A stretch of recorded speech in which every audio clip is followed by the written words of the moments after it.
Hello， 大家好，我是艾迪先生。我们在生活当中常会使用到这种塑胶袋那这种是 PE 材质的嘛。那新的塑料袋一般来讲是非常好搓、好使用的那有时候我们买的时候呢，也许店家放很久，放个2、3年来卖给你，到时候呢你回去怎么弄就弄不开像这一个就看起来比较雾，然后弄得比较久这个就很难打开那这时候我们该怎么办那这个橡胶板呢，平常我们使用在制鞋工业上那个强力胶粘到鞋面的时候是把它擦掉的那用在这方面呢也是非常理想譬如说这个我们这样手指头的摩擦力不够嘛，弄不开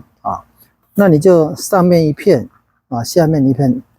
这样很快就展开了那这是比较简单的情形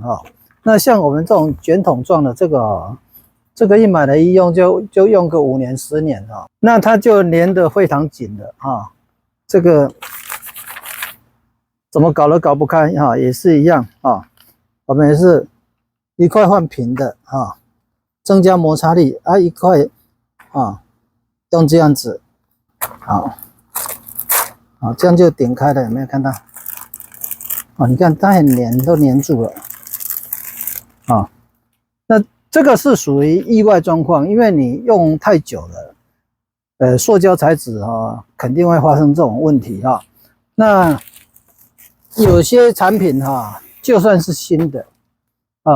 那厂商的一个施工方式就让你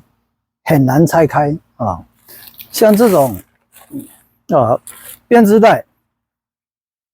它是整个桶状的，然后它切一段一段，然后有一个部分就是车缝另外一部分就是要给你使用。那给你使用的时候呢，它这个切的时候是用电热丝去切的。好，我们来看这个电热丝的裁切口它已经收口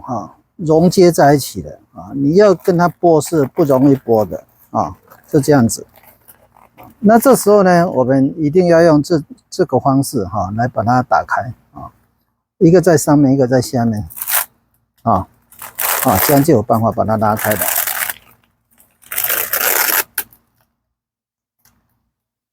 好，那今天为各位介绍橡胶板的使用那希望各位呢会喜欢今天这个影片。那各位如果喜欢我的影片，请记得按赞，也别忘了订阅我频道。我们下次再见，拜拜。